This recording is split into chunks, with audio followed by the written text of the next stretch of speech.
Welcome back. Today we're reading Chapter 4 of Charlotte's Web by Evie White. Chapter 4 is called Loneliness. The next day was rainy and dark.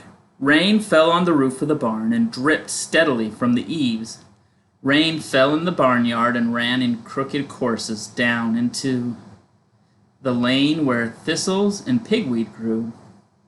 Rain spattered against Mrs. Zuckerman's kitchen windows and came gushing out of the downspouts. Rain fell on the backs of the sheep as they grazed in the meadow. When the sheep tired of standing in the rain, they walked slowly up the lane and into the fold. Rain upset Wilbur's plans.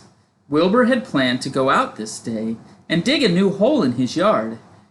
He had other plans too. His plans for the day went something like this.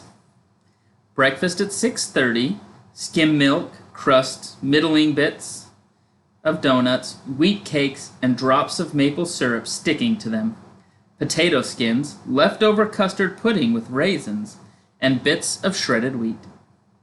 Breakfast would be finished at 7. From 7 to 8, Wilbur planned to have a talk with Templeton, the rat that lived under his trough.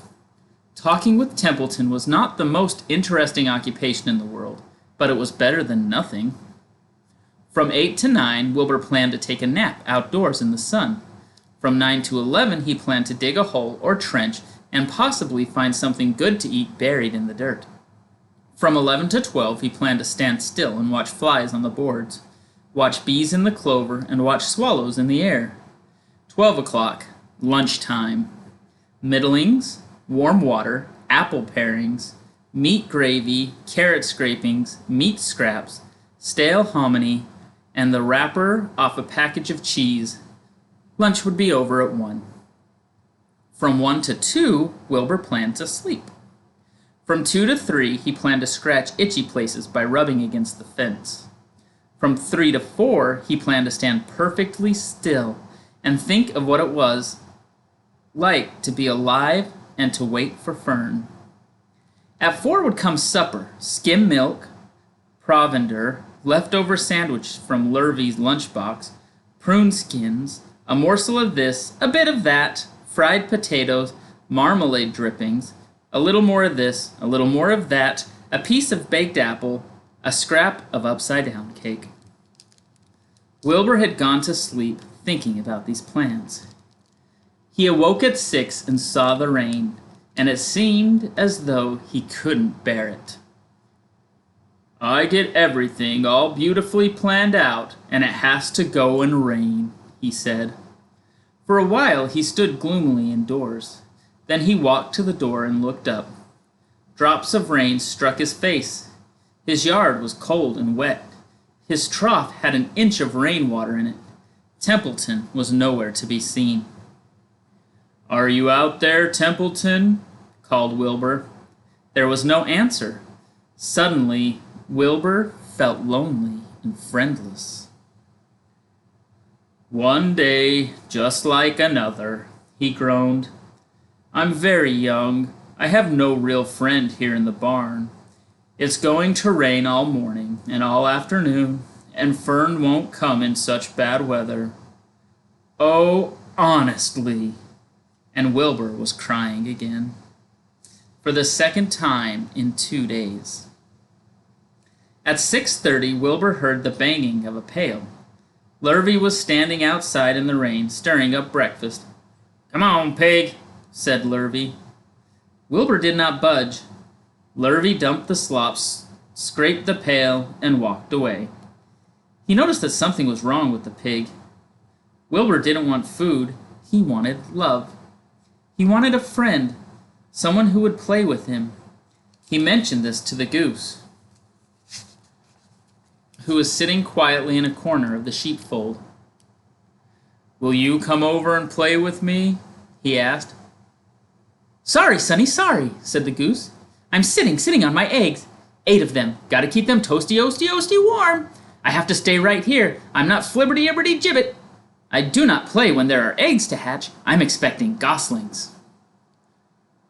Well, I didn't think you were expecting woodpeckers, said Wilbur bitterly. Wilbur next tried the lambs. Will you please play with me? He asked. Certainly not, said the lamb. In the first place, I cannot get into your pen, and I am not old enough to jump over the fence. In the second place, I'm not interested in pigs. Pigs means less than nothing to me. What do you mean, less than nothing? Replied Wilbur. I don't think there is any such thing as less than nothing. Nothing is absolutely the limit of nothingness. It's the lowest you can go. It's the end of the line. How can something be less than nothing? If there were something that was less than nothing, then nothing would not be nothing. It would be something, even though it's just a very little bit of something. But if nothing is nothing, then nothing has nothing that is less than it is. Oh, be quiet, said the lamb. Go play by yourself. I don't play with pigs. Sadly, Wilbur lay down and listened to the rain. Soon he saw the rat climbing down a slanting board that he used as a stairway. Will you play with me, Templeton? Asked Wilbur. Play, said Templeton, twirling his whiskers. Play? I hardly know the meaning of the word. Well, said Wilbur, it means to have fun, to frolic, to run and skip and make merry. I never do those things if I can avoid them, he replied. Replied the rat sourly. I prefer to spend my time eating, gnawing, spying, and hiding. I'm a glutton, but not a merrymaker. Right now, I am on my way to your trough to eat your breakfast, since you haven't got sense enough to eat it yourself. Here's the lamb being mean to Wilbur. That's not nice, Mr. Lamb. It's not nice that Templeton's eating his breakfast, either. And Templeton the rat crept stealthily along the wall and disappeared into a private tunnel that he had dug between the door and the trough in Wilbur's yard. Templeton was a crafty rat, and he had things pretty much his own way. The tunnel was an example of his skill and cunning. The tunnel enabled him to get from the barn to his hiding place under the pig trough without coming out into the open. He had tunnels and runways all over Mr. Zuckerman's farm, and could get from one place to another without being seen. Usually he slept during the daytime and was abroad only after dark. Wilbur watched him disappear into his tunnel.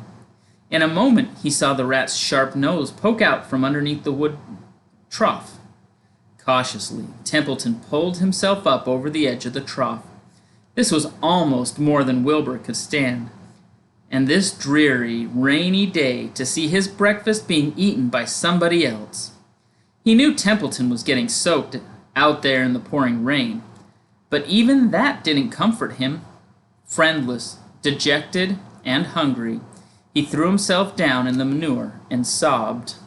We'll have to look up the word dejected. Late that afternoon, Lurvy went to Mr. Zuckerman. I think there's something wrong with that pig of yours. He hasn't touched his food. Give him 2 spoonfuls of sulfur and a little molasses, said Mr. Zuckerman. Wilbur couldn't believe what was happening to him when Lurvy caught him and forced the medication down his throat. This was certainly the worst day of his life. He didn't know whether he could endure the awful loneliness anymore. Look at sad Wilbur. Poor Wilbur. Darkness settled over everything. Soon there were only shadows and the noises of the sheep chewing their cuds, and occasionally the rattle of a cow chain up overhead. You can imagine Wilbur's surprise when out of the darkness came a small voice he had never heard before. It sounded rather thin, but pleasant. "Do you want a friend, Wilbur?" it said. "I'll be a friend to you. I've watched you all day, and I like you." "But I can't see you," said Wilbur, jumping to his feet. "Where are you? Who are you?" I'm right up here, said the voice. Go to sleep. You'll see me in the morning. And that's the end of chapter 4. Who's the mysterious voice Wilbur heard? We'll find out next time. Bye.